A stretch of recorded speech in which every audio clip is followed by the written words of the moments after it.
नमस्कार, जय जोहार। छत्तीसगढ़ न्यूज में आपका बहुत बहुत स्वागत है। चलिए देखते हैं आज की 25 फटाफट काम की और महत्वपूर्ण बड़ी खबरों को। पर इससे पहले आप वीडियो को कहां से देख रही हैं, कमेंट में बताना बिल्कुल ना भूलें। 3,60,000 से अधिक नागरिकों को मिला पीएम आयुष्मान व्यय वंदना कार्ड। प्रधानमंत्री नरेंद्र मोदी के द्वारा वरिष्ठ नागरिकों के लिए शुरू की गई पीएम आयुष्मान व्यय वंदना योजना से 70 वर्ष व अधिक आयु के नागरिकों को निःशुल्क इलाज मिल रहा है। छत्तीसगढ़ में मुख्यमंत्री विष्णुदेव साय की अगुवाई और स्वास्थ्य मंत्री श्याम बिहारी जायसवाल के मार्गदर्शन में राज्य के 3,60,000 से अधिक 70 वर्ष के अधिक आयु के वरिष्ठ नागरिकों की आयुष्मान व्यय वंदना कार्ड बन चुकी है। सीएम विष्णुदेव साय का चला जादू, एक ही दिन में निकाला गांव में पानी की समस्या का हल। छत्तीसगढ़ की बलरामपुर में पहाड़ी कोरबा बस्ती की ग्रामीणों ने खुशी मनाई क्योंकि उनकी पानी की मांग एक नए बोरवेल की स्थापना के साथ एक दिन के भीतर पूरी हो गई। ये विकास तब हुआ जब राज्य के मुख्यमंत्री विष्णुदेव साय ने सुशासन तिहार योजना के तहत गाँव का औचक निरीक्षण किया। जिला सीईओ संजय दुबे ने कहा, मुख्यमंत्री के निर्देश अनुसार राज्य में सुशासन तिहार चलाया जा रहा है। छत्तीसगढ़ में कोरोना को लेकर गाइडलाइन जारी। स्वास्थ्य एवं परिवार कल्याण विभाग छत्तीसगढ़ द्वारा सभी जिलों में इन्फ्लुएंजा के लक्षणों वाले मरीजों का सर्विलेंस को सुदृढ़ करने हेतु सभी जिलों के जिला सर्विलेंस अधिकारियों का वीडियो कॉन्फ्रेंसिंग के माध्यम से समीक्षा की गई। स्वास्थ्य विभाग के सचिव अमित कटारिया ने निर्देश अनुसार तथा आयुक्त स्वास्थ्य सेवाएं डॉक्टर प्रियंका शुक्ला के मार्गदर्शन में सभी अधिकारियों को निर्देशित किया गया कि अस्पतालों में आने वाले ऐसे मरीज जिन्हें सर्दी, खांसी, बुखार अथवा गले में खराश हो की समुचित देखभाल किए जाए। छत्तीसगढ़ को जल्द मिलेगा पूर्णकालिक डीजीपी। छत्तीसगढ़ में लंबे समय से चल रही पूर्णकालिक पुलिस प्रमुख की नियुक्ति की प्रक्रिया अब अंतिम दौर में पहुंच गई है। संघ लोक सेवा आयोग ने राज्य सरकार को नए डीजीपी के लिए 2 नामों का पैनल भेज दिया है। अब फैसला मुख्यमंत्री विष्णुदेव साय के दिल्ली दौरे से लौटने के बाद लिया जाएगा। माना जा रहा है कि अगले कुछ दिनों में छत्तीसगढ़ को स्थायी पुलिस महानिदेशक मिल जाएगा। यूपीएससी ने जिन 2 वरिष्ठ आईपीएस अधिकारियों के नाम राज्य सरकार को भेजे हैं, उनमें अरुणदेव गौतम और हिमांशु गुप्ता शामिल हैं।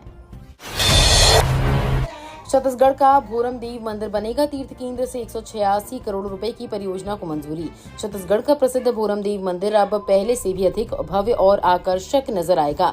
केंद्र सरकार ने स्वदेश दर्शन योजना 2.0 के तहत इस मंदिर और इसके आसपास के सांस्कृतिक स्थलों के समग्र विकास के लिए 146 करोड़ रुपए की परियोजना को मंजूरी दे दी है। ये मंदिर 11वीं शताब्दी में निर्मित एक ऐतिहासिक धरोहर है, जिसे छत्तीसगढ़ का खजुराहो भी कहा जाता है। छत्तीसगढ़ में खुलेगा मेदांता का मल्टी स्पेशलिटी हॉस्पिटल।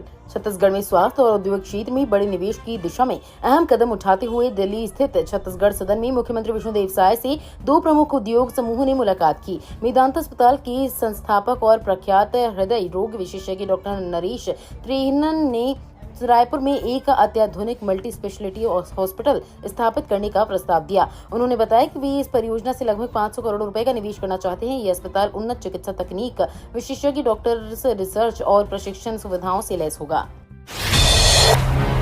छत्तीसगढ़ में पहली बार इंजीनियरिंग के छात्र पढ़ेंगे श्रीमद् भागवत गीता। छत्तीसगढ़ के इंजीनियरिंग के छात्र अब अच्छे इंजीनियर ही नहीं बल्कि बेहतर नागरिक भी बनेंगे। इन्हें इंजीनियरिंग की विधाओं के साथ श्रीमद् भागवत गीता का पाठ भी पढ़ाया जाएगा। सांस्कृतिक की जानकारी भी दी जाएगी। खगोल विज्ञान, ज्योतिष और संविधान की भी पढ़ाई होगी। नया पाठ्यक्रम अगले सत्र यानी 2025-26 से राज्य में लागू हो जाएगा। उच्च शिक्षा विभाग की पिछले साल राष्ट्रीय शिक्षा नीति लागू हुई है। इस साल इसे तकनीकी शिक्षा में लागू करने की तैयारी की जा रही है। इसके लिए कोर्स में बदलाव किया गया है। नई क्रांति का आगाज, हार्ट, लंग्स और चेस्ट सर्जरी में आएगी क्रांति। छत्तीसगढ़ में देश के सबसे प्रसिद्ध मेदांता अस्पताल के खुलने से प्रदेश के चिकित्सा जगत में नई क्रांति का आगाज होगा। इससे राज्य के भीतर ओपन हार्ट सर्जरी के साथ ही फेफड़े और छाती की सर्जरी में नए युग का सूत्रपात होगा, क्योंकि अभी भी यहाँ पर्याप्त सुविधा होने के बाद भी अधिकांश मरीज छत्तीसगढ़ में ओपन हार्ट सर्जरी करवाने में से घबराते हैं और दिल्ली की मेदांता के साथ ही हैदराबाद, बेंगलोर जैसे बड़े शहरों के नामी अस्पतालों में इलाज के लिए जाते हैं। धमतरी नगर निगम ने चलाया नालियों की सफाई का विशेष अभियान। गर्मी के इस मौसम में जब बारिश की आहट नजदीक है, धमतरी नगर निगम ने शहर की सफाई व्यवस्था को चुस्त दुरुस्त करने के लिए बड़ा कदम उठाया है। नगर निगम द्वारा शहर के प्रमुख पीढ़ी नालों में विशेष सफाई अभियान चलाया गया, जिसमें कर्मचारियों ने पूरी मुस्तैदी और सुरक्षा मानकों के साथ नाले की गहराई में जाकर सफाई की। ये अभियान न केवल नगर निगम की जिम्मेदारी को दर्शाता है, बल्कि आम नागरिकों के बीच स्वच्छता के प्रति जागरूकता बढ़ाने की एक ठोस पहल भी है। जिले में सफलतापूर्वक आयोजित हुआ प्रधानमंत्री सुरक्षित मातृत्व अभियान। भारत सरकार की महत्वाकांक्षी योजना प्रधानमंत्री सुरक्षित मातृत्व अभियान के अंतर्गत महासमुंद जिले में गर्भवती महिलाओं को गुणवत्तापूर्ण प्रसव पूर्व देखभाल उपलब्ध कराने के उद्देश्य से विशेष स्वास्थ्य शिविरों का आयोजन किया गया।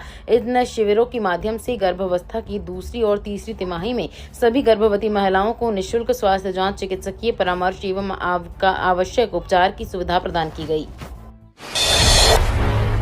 क्रेडिट कार्ड डिलीवरी कर की जा रही ठगी, अलर्ट रहें। क्रेडिट कार्ड एक प्रकार का भुगतान कार्ड होता है जो बैंक या वित्तीय संस्थान द्वारा जारी किया जाता है। इसके माध्यम से आप उधार पैसे खर्च कर सकते हैं और बाद में बैंक को भुगतान कर सकते हैं। इनमें एक निश्चित क्रेडिट लिमिट होती है जिसके अंदर रहकर आप खरीदारी या भुगतान कर सकते हैं। हाल के समय में क्रेडिट कार्ड डिलीवरी के नाम पर कई ठगी के मामले सामने आए हैं। इसमें ठग अलग अलग तरीकों से लोगों को धोखा देती हैं। ईडब्ल्यूएस श्रेणी के लिए आरक्षण लागू करने की मांग कर हाई कोर्ट में याचिका दायर कर शासकीय सेवा में ईडब्ल्यूएस श्रेणी के लिए आरक्षण लागू करने की मांग की गई है। मामले की सुनवाई करते हुए कोर्ट ने शासन को 4 सप्ताह में जवाब मांगा है। वहीं याचिकाकर्ता को 2 सप्ताह के भीतर प्रत्युत्तर दाखिल करने को कहा है। मामले की सुनवाई जस्टिस अमितेश किशोर प्रसाद की सिंगल बेंच में हुई। पिछले 4 महीनों में 5,322 सड़क हादसे, 2,591 व्यक्ति की मृत्यु, 4,825 हुए घायल। छत्तीसगढ़ के अपर मुख्य सचिव मनोज पिंगुआ की अध्यक्षता में शुक्रवार को मंत्रालय महानदी भवन में राज्य में सड़क दुर्घटनाओं की रोकथाम के लिए छत्तीसगढ़ सड़क सुरक्षा परिदृश्य की समीक्षा बैठक आयोजित की गई।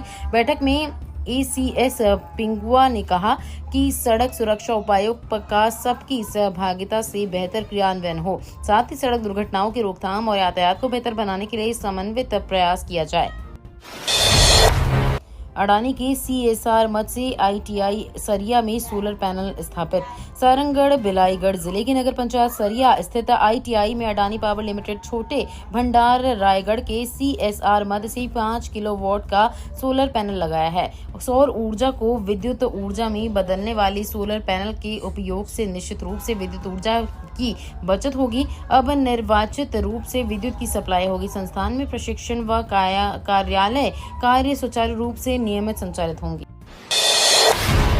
आज से होगा सखी वन स्टॉप सेंटर भर्ती का साक्षात्कार कौशल परीक्षा।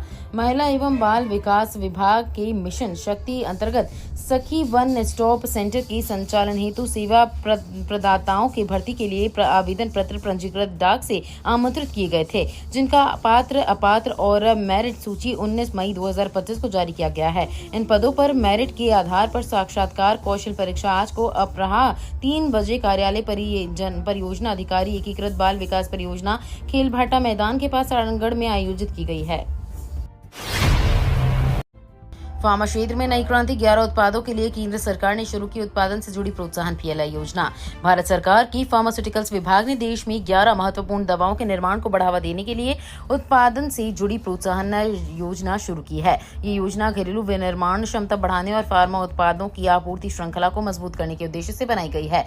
PLI योजना के तहत जिन 11 उत्पादों को प्राथमिकता दी गई है उनमें प्रमुख रूप से neomycin, gentamicin, erythromycin, streptomycin, tetracycline, ciprofloxacin और डाइक्लोफेनाक सोडियम शामिल हैं। भारत बना दुनिया की चौथी सबसे बड़ी अर्थव्यवस्था। वित्त मंत्री OP चौधरी ने केंद्र की आर्थिक नीतियों को सराहा। भारतीय इकोनॉमी ने इतिहास रच दिया है। भारत जापान को पीछे छोड़ते हुए दुनिया की चौथी सबसे बड़ी इकोनॉमी बन गया है। नीति आयोग के CEO BVR सुब्रमण्यम ने ये जानकारी दी है। नीति आयोग ने बताया कि जापान को पछाड़ते हुए भारत दुनिया की चौथी सबसे बड़ी अर्थव्यवस्था बन गया है। भारत की GDP 4 लाख करोड़ डॉलर को पार कर गई है। इस ऐतिहासिक उपलब्धि पर छत्तीसगढ़ के वित्त मंत्री OP चौधरी ने केंद्र सरकार की आर्थिक नीतियों की सराहना की है। राजधानी रायपुर समेत इन इलाकों में आज होगी बारिश। भारत के मानसून में तय समय से हफ्ते भर पहले दस्तक दे दी है। दक्षिण पश्चिम मानसून को आगे बढ़ाने के लिए अनुकूल परिस्थितियां बन गई हैं। छत्तीसगढ़ में 5 से 6 जून तक मानसून पहुंचने की संभावना है। नौतपा के पहले राजधानी रायपुर समेत प्रदेश के कई इलाकों में बदली और बारिश का मौसम रहा।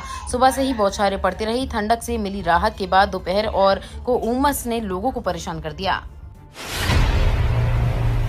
साइबर ठगी के खिलाफ पुलिस की बड़ी कार्रवाई। बिलासपुर जिले की रेंज साइबर थाना ने लाखों की ठगी करने वाले गिरोह का भंडाफोड़ करते हुए 3 अंतर्राज्यीय ठगों को गिरफ्तार करने में सफलता हासिल की है। आरोपी खुद को बैंक अधिकारी बताकर लोगों से ओटीपी लेकर उनके खातों से लाखों रुपए की ठगी कर रहे थे। पुलिस ने तीनों शातिर ठगों को उड़ीसा के नक्सल प्रभावित क्षेत्र दीपावली से गिरफ्तार किया है। बस्तर में कश्यप परिवार की जेसीबी से अवैध रेत उत्खनन। छत्तीसगढ़ के बस्तर में रेत उत्खनन और तस्करी धड़ल्ले से जारी है। वन मंत्री उप मंत्री केदार कश्यप के ग्राम में ही नारंगी नदी से उत्खनन का वीडियो सामने आया है। कांग्रेस के पूर्व विधायक चंदन कश्यप ने मौके से हाइवा और जेसीबी समेत कुछ गाड़ियों को पकड़ा है। पूर्व विधायक और कांग्रेस नेता चंदन कश्यप का आरोप है कि जेसीबी मंत्री केदार कश्यप की भाभी के नाम पर है। वहीं उप सरपंच का भी कहना है कि रेत उत्खनन की शिकायत को अनदेखा किया जाता है, कार्रवाई नहीं करते हैं।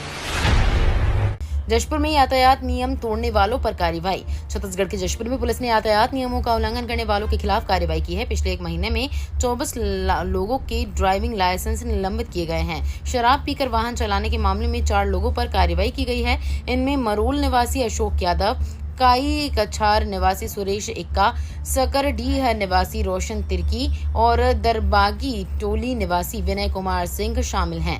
कोर्ट ने प्रत्येक पर 10,000 रुपए का जुर्माना लगाया है। सुकमा बीजापुर मुठभेड़ में मारे गए 10 लाख के 2 नक्सली।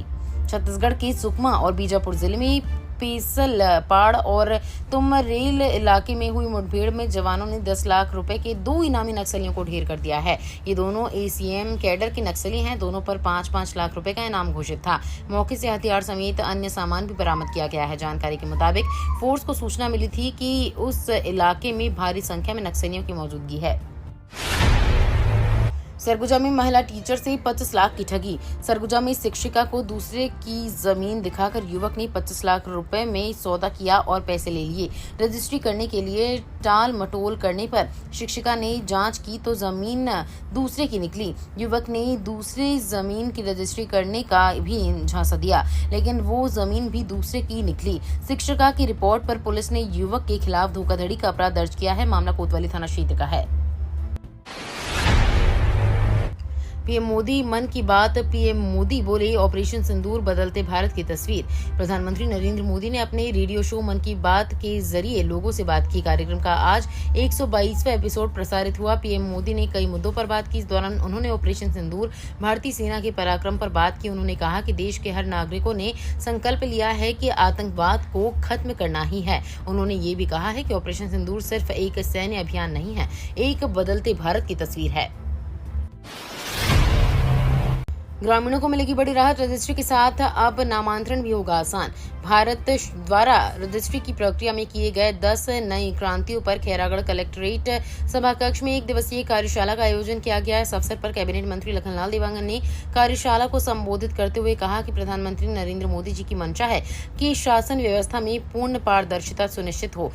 इसी उद्देश्य को साकार करने हेतु उन्होंने डिजिटलीकरण को बढ़ावा दिया है, जिससे समस्त प्रक्रियाएं ऑनलाइन माध्यम से संचालित हों और फर्जीवाड़ा जैसी समस्याओं पर प्रभावी रोक लगाई जा सके। ये तो थी आज की बड़ी खबरें। अगर आपको न्यूज पसंद आई हो तो वीडियो को लाइक और शेयर करना बिल्कुल ना भूलें। धन्यवाद।